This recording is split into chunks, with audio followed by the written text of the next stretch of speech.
Portuguese driver Francisco Barreto is delighted to be competing with legends like Nasser Al-Attiyah and Carlos Sainz this week, and he is currently higher than both of them in the standings. The 27-year-old feels that he could actually be doing better, but for his second year in the Toyota Hilux, he is acquitting himself very nicely in 6th overall. Well, Nasser may not have won this week, but his team, Nasser Racing, secured their first W2RC victory in the Challengers through Gonçalo Guerreiro. The Portuguese drivers stayed nice and consistent this week, and even if not everything was perfect, he brought his Taurus home nearly 18 minutes clear of the runner-up, Charles Munster.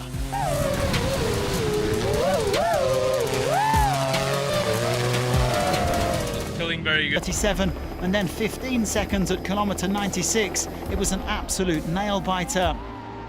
In the end, if you can believe it, they finished on exactly the same time, making Latican the winner by 39 seconds. A fitting finale for this remarkable first edition of the Safari Rally.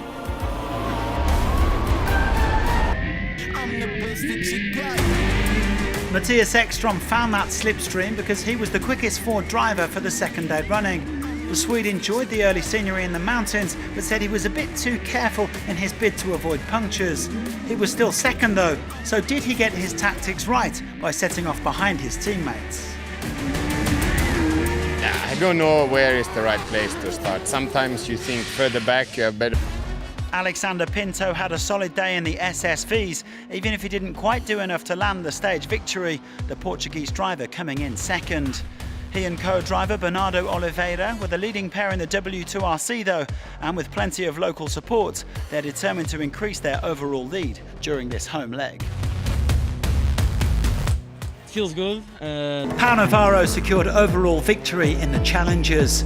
Considering this was his co-driver Jan Rosa's first desert rally, that was some achievement. Navarro admitted there was tricky navigation today, especially in the power stage, but they held off the competition to win by 2.5 minutes. It has been really stressful. A good day, shall we? Saud Varial was flying for the Toyota Gazoo racing team despite an early brake issue. The young South African's been adapting to the road book where the notes are more spaced out than he's used to here, but he was third fastest and climbs up to second over. We all expected Nasser Al-Attiyah to hit back after his troubles yesterday, and the Qatari didn't disappoint, storming to the stage win in his Dacia Sandrider. He quickly passed Yazid Al-Raji and several others, then stopped to help biker Ashwaria Pisse when she ran into trouble.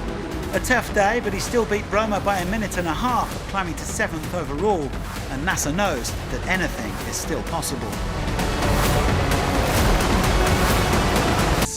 The Spaniard set off second behind Ferreira and was going nicely, but he was forced up to the front when the Portuguese driver stopped, and this wasn't the ideal day to be opening. He also dropped time late in the stage and finished 7th, although he is on the overall podium in 3rd place. Well, it was going more or less good. Then we saw Joao when he has the accident, and then we were opening, so it wasn't really. But it's Sebastian Loeb who still leads the rally after another superb showing today. The Frenchman set off in 3rd place, and he soon overtook Seth Quintero. He wasn't far off the opener, Henk Latigan, by the end. Loeb has over 3 minutes in hand as he targets a first overall victory since Andalusia in 2022. It has been really close. Fifth place was Matthias Ekström. The Swede had a good flow early on, but then got stuck in Joao Ferreira's dust and didn't quite get the result he was hoping for. Still, he's up to 3rd place overall. A silver lining on a tough day for Ford. Mitch Guthrie lost his aircon, Carlos Sainz retired with engine issues, and the overnight leader, Nani Roma, had to ease off after 2 punctures.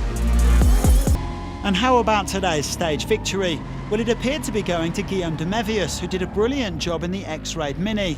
While his teammate Joao Ferreira was halted by a broken differential, de Mévius was flying, but late penalties once again made the difference.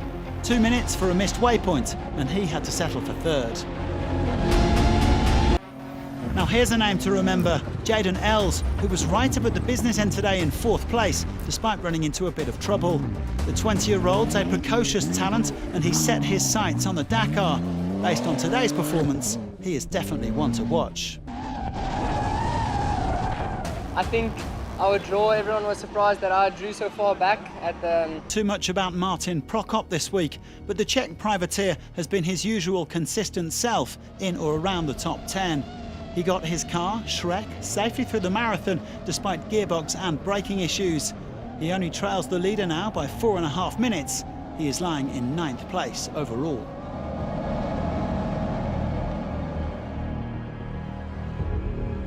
Henk Laterken, who obviously got that setup just right. The South African quickly got past Mathieu Serradori and said that it was when he was approaching Loeb's dust that the Frenchman really started to push. Tomorrow's battle for the inaugural Safari Rally crown promises to be sensational.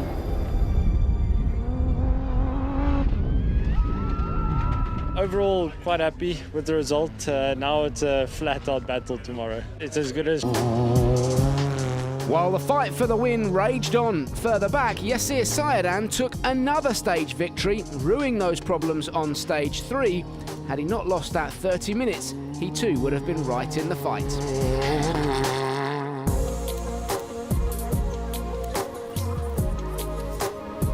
He spent the last 2 stages suffering with motion sickness in the dunes, a problem that has affected him before, but that he'd managed to fix at this year's Abu Dhabi Desert Challenge. No dunes today though, so it was much better for the Frenchman, who sprinted his way to 3rd. He says the speed is clearly there in the new X-Raid Mini. They need to keep pushing the picture. He says there's no need to push like crazy as he targets another World Championship title.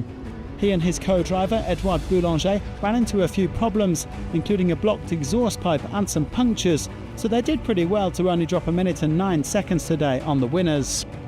2nd place for Nasser, who remains 2nd overall.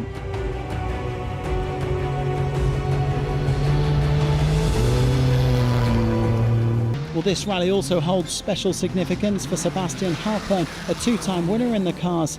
Due to his rival's various woes, the Argentinian finds himself up in 3rd place overall. He also came 3rd on today's stage, praising his team for doing an impeccable job with the Mini. Halpern isn't just enjoying the driving, but the whole atmosphere of the rally. And if you're interested, the Asado back at his place kicks off at 8:30. But once again, the day belonged to the Dacia Sand Riders. We've got used to seeing Nasser Al-Attiyah and Sebastian Loeb trading blows over the dunes, but now they're doing it in the same car. Al-Attiyah lost around 4 minutes to his teammate today, but he still leads the rally overall, and he's happy to just be managing his world champ. Had gone out in front by 139 kilometres, and they never looked back. They came across the line 1 minute 42 ahead of Moraes and Monleon, and 2:37 up on their teammates Al-Attiyah and Edouard Boulanger after that penalty. It's their first ever W2RC victory in the Dacia Sandrider. Win. The Qatari has been struggling with overheating brakes, which have stopped him playing up at the sharp end of the standings. But today, he and the mechanics got it spot on. 5 precious points towards defending his World Championship crown. Carlos Sainz dropped out of overall contention yesterday after a series of unfortunate events. Damaged steering, no oil, burnt clutch. But he said it's still been a very useful week. He and Lucas Cruz have had valuable seat time in the new Ford Raptor. El Matador happy with the speed, 3rd again today, but not the final result, 24th overall. Enrico Gaspari took the final stage of the week in the SSVs. The Italian admits that he prefers the dunes in the desert, but this was still a lot of fun, a nice mix of fast and technical. Certainly a much better day for him after his big time losses earlier in the week. Well, the best placed of the trio was Moraes in 3rd. The Brazilian's happy to be back in Morocco, describing this as a proper rally. And today he just tried to make the most of Al-Attiyah's 12-minute time loss. To be honest, when I saw him stop in the stage, João Ferreira was 3rd into the stage, but said he would have been better off starting a little further back. He spent a long time stuck in the dust behind the 2 openers, Sainz and Sebastian Loeb, and he didn't expect the tracks to be so slippery. The result, though, was still pretty decent, just under 2 minutes down in 3rd place. Well, Henk Laterken finished the season 3rd in the World Rally Raid Championship. He was obviously disappointed with the mechanical that ruined his title race, but proud of how he bounced back and happy to have gained valuable